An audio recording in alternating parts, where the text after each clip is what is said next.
नमस्कार, मैं बेला महंत, सहायक प्राध्यापक हिंदी, शासकीय माता सबरी नवीन कन्या महाविद्यालय बिलासपुर, छत्तीसगढ़ से स्नातक प्रथम वर्ष के आधार पाठ्यक्रम हिंदी भाषा के विषय कंप्यूटर का परिचय पर जानकारी देने के लिए उपस्थित हूँ।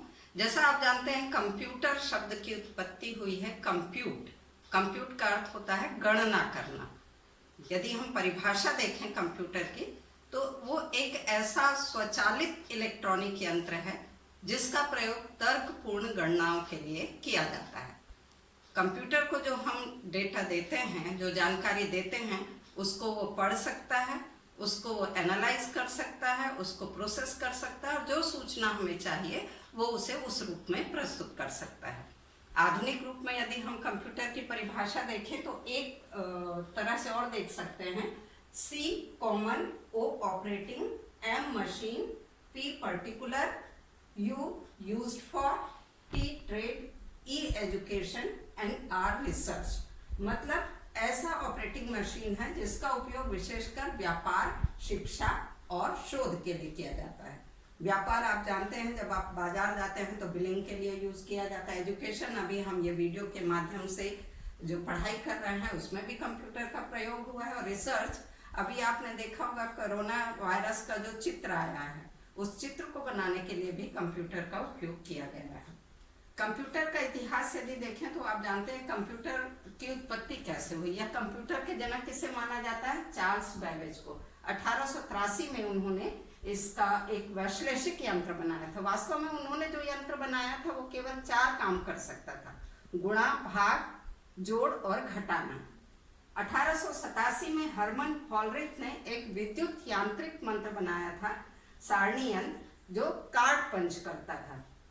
1924 में अमेरिका में पहली कंप्यूटर की कंपनी बनी जिसका नाम था IBM। 1939 में पहले डिजिटल कंप्यूटर का मॉडल बना और मार्क 1 नाम का कंप्यूटर बना 1943 में, जो वैद्युत यांत्रिक कंप्यूटर था। 1946 में इलेक्ट्रॉनिक कंप्यूटर बना और हम जिस कंप्यूटर का प्रयोग आजकल करते हैं उसका पूर्व रूप था ऑटोमेटिक कंप्यूटर का। 1950 में उसका जन्म हुआ था, उसकी खोज हुई थी। उसमें पहले चुंबकीय टेप का प्रयोग किया जाता था और इसलिए वो बहुत बड़ा बड़ा होता था। इसमें स्विच लगे होते थे, आकार भी बड़ा होता था। आजकल के कंप्यूटर में माइक्रो प्रोसेसर चिप का प्रयोग होता है, इसलिए इसका आकार भी आप जानते हैं बहुत छोटा हो गया, मोबाइल के आकार का, घड़ी के आकार। कंप्यूटर के प्रकार को यदि हम देखें तो 2 आधार पर हम इसको विभाजित कर सकते हैं। पहला है काम के आधार पे, कैसे वो काम करता है। पहला है एनालॉग कंप्यूटर, दूसरा डिजिटल और तीसरा हाइब्रिड कंप्यूटर। एनालॉग कंप्यूटर वो कंप्यूटर है जो भौतिक आंकड़ों के आधार पे काम करता है। डिजिटल कंप्यूटर बाइनरी नंबर के आधार पे, आप जानते हैं बाइनरी नंबर 0 और 1, आप कहते हैं ना इतने मेगाबाइट का है, इतने MB का है, इतने GB का है। ये जो गणना होती है वो डिजिटल नंबर्स, बाइनरी नंबर्स के आधार पे होती है। तो ये कंप्यूटर डिजिटल नंबर्स पे काम करते हैं। हाइब्रिड कंप्यूटर जो होता है वो एनालॉग और डिजिटल दोनों का समन्वित रूप रहता है। आयाम के आधार पे यदि हम देखें, डायमेंशन के आधार पे, तो micro, mini, main frame, super और पर्सनल कंप्यूटर 5 प्रकार होते हैं। ये जो पर्सनल कंप्यूटर है इसी को हम डेस्कटॉप कंप्यूटर भी कहते हैं या सिंगल यूज कंप्यूटर भी कहते हैं, और घरों और दफ्तरों में जो प्रयोग होता है वो इसी प्रकार का कंप्यूटर है, पर्सनल कंप्यूटर। कंप्यूटर के भाग यदि हम देखें तो मुख्य रूप से इसके 2 भाग हैं, हार्डवेयर और सॉफ्टवेयर। जैसे मनुष्य का एक शरीर होता है और उसकी आत्मा होती है, तो आप मान लीजिए हार्डवेयर उसका शरीर है और सॉफ्टवेयर उसकी आत्मा है। हार्डवेयर मतलब कंप्यूटर का वह भाग जिसे हम देख सकते हैं, छू सकते हैं। इसके भी 2 भाग हैं, आंतरिक और बाह्य। मतलब हम यदि कंप्यूटर को देखें तो सामने से जो कंप्यूटर दिखाई देगा, सामने जो उसके हिस्से दिखाई देंगे, जैसे कीबोर्ड दिखाई देता है, मॉनिटर दिखाई देता है, माउस दिखाई देता है, प्रिंटर दिखाई देता है, ये उसके बाह्य भाग कहलाते हैं, जो बाहर दिखाई दे रहा है। और उसके अंदर जो रहता है, जैसे मदरबोर्ड हो गया, फैन हो गया, जो कंप्यूटर के खोलने पर दिखाई देता है अंदर, वो उसके आंतरिक भाग होते हैं। आप कंप्यूटर मत खोलिएगा। इसके प्रकार को हम 4 भागों में विभाजित कर सकते हैं। पहले इनपुट डिवाइस मतलब क्या होते हैं, जो डाटा हम उसको देते हैं कंप्यूटर में डालते हैं वो इनपुट डिवाइस कहलाते हैं। इसमें आप देखिए, जब आप कंप्यूटर का प्रयोग करते हैं तब किस किस चीज का उपयोग करते हैं, माउस का प्रयोग करते हैं, कीबोर्ड का प्रयोग करते हैं, स्कैनर का प्रयोग करते हैं, या माइक्रोफोन से आवाज के माध्यम से उसको इंस्ट्रक्शन देते हैं। ये इनपुट भाग कहलाता है। आउटपुट भाग में जो जानकारी आपको चाहिए वो आपको कहाँ से मिलती है, मॉनिटर से मिलती है, प्रिंटर से मिलती है, स्क्रीन से मिलती है, या आउटपुट भाग हो गया। प्रोसेसिंग डिवाइस, ये सबसे ज्यादा इंपॉर्टेंट है प्रोसेसिंग डिवाइस, क्योंकि जो जानकारी डेटा हम उसको देते हैं उसको सूचना में बदलने का काम ये प्रोसेसिंग जिसके द्वारा होता है वो प्रोसेसिंग डिवाइस है। इसमें मदरबोर्ड, सीपीयू, नेटवर्क कार्ड आदि होते हैं। स्टोरेज डिवाइस जो जानकारी उसको स्टोर करता है। इसमें आप देखिए अस्थायी भी होते हैं और स्थायी भी। अस्थायी कंप्यूटर के अंदर होता है जैसे रैम, और स्थायी आपने पेन ड्राइव पे ले लिया, डिस्क पे ले लिया, स्थायी रूप से आपने उसको स्टोर कर देते हैं। सॉफ्टवेयर, इसको हम कहते हैं कंप्यूटर की आत्मा। इस सॉफ्टवेयर के बिना कंप्यूटर एक डब्बा है केवल। सॉफ्टवेयर है क्या, ये तो एक यंत्र है, उसको हमको एक प्रोग्राम डालना पड़ता है।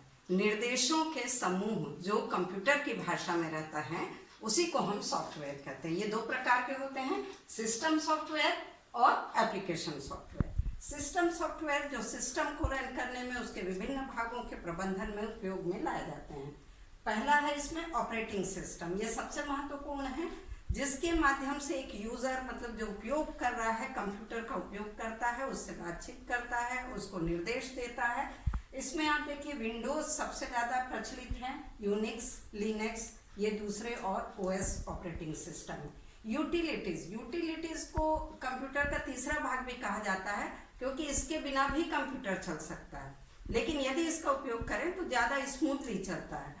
इसमें आप देखिए एंटीवायरस, जो वायरस नहीं आने देता कंप्यूटर में, या डिस्क डिफ्रैगमेंट, डिस्क की जो अवांछित फाइलें हैं उनको हटाने में मदद करता है। डिवाइस ड्राइवर, जैसा कि नाम से ही आप देख रहे हैं कि हर डिवाइस को ड्राइव करने में ये मदद करता है। मदरबोर्ड ड्राइवर, ऑडियो ड्राइवर, ये कंप्यूटर के विशेष सॉफ्टवेयर हैं। सर्वर, इसका प्रयोग तब होता है जब बहुत सारे उपयोगकर्ता एक साथ कुछ सूचना चाहते हैं और बहुत सारे प्रोग्राम को एक साथ रन करने की जरूरत होती है, तब सर्वर की आवश्यकता पड़ती है। हमारे लिए ज्यादा उपयोगी है एप्लीकेशन सॉफ्टवेयर।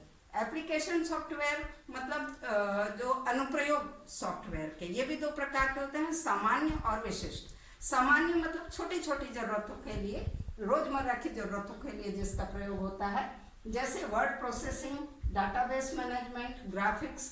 जैसे आपने MS वर्ड डाल दिया तो आप एप्लीकेशन टाइप कर सकते हो, कोई अपना मैटर टाइप कर सकते हैं। विशिष्ट उद्देश्य में आप देखिए बिलिंग, पेरोल, रिजर्वेशन, अकाउंटिंग, आप रेलवे में रिजर्वेशन कराना चाहते हैं या दुकानों में जो बिलिंग होती है, इसके सॉफ्टवेयर थोड़े से जटिल होते हैं और इसलिए थोड़े से महंगे भी होते हैं। तो आपने ये देखा कि ये कंप्यूटर के भाग होते हैं। आप सब अच्छे से जानते हैं आज हमारी जिंदगी में कंप्यूटर का रोल क्या है। कोई व्यक्ति शिक्षित है या अशिक्षित है, कंप्यूटर का प्रयोग प्रत्यक्ष या अप्रत्यक्ष रूप से करता ही है। सबने आधार कार्ड बनवाया है, आधार कार्ड बनवाने के लिए कंप्यूटर का उपयोग हुआ है। तो कंप्यूटर आज हमारे जीवन का एक महत्वपूर्ण अंग बन गया है। छोटे छोटे काम आप भी देखिए, कोरोना के इस माहौल में आप मोबाइल के द्वारा दिन रात कंप्यूटर का उपयोग कर रहे हैं। इसमें केवल आप उसमें सूचना ही प्राप्त नहीं कर रहे हैं, आप गेम भी खेल रहे हैं, ऑडियो वीडियो भी शेयर कर रहे हैं, जानकारी भी प्राप्त कर रहे हैं, न्यूज भी देख रहे हैं। तो ये सभी उपयोग कंप्यूटर के हैं। मुझे लगता है कि 8 नंबर के प्रश्न के लिए और इसको हल करने के लिए आपको 15 से 16 मिनट लगभग लगेंगे। ये जानकारी पर्याप्त है। धन्यवाद।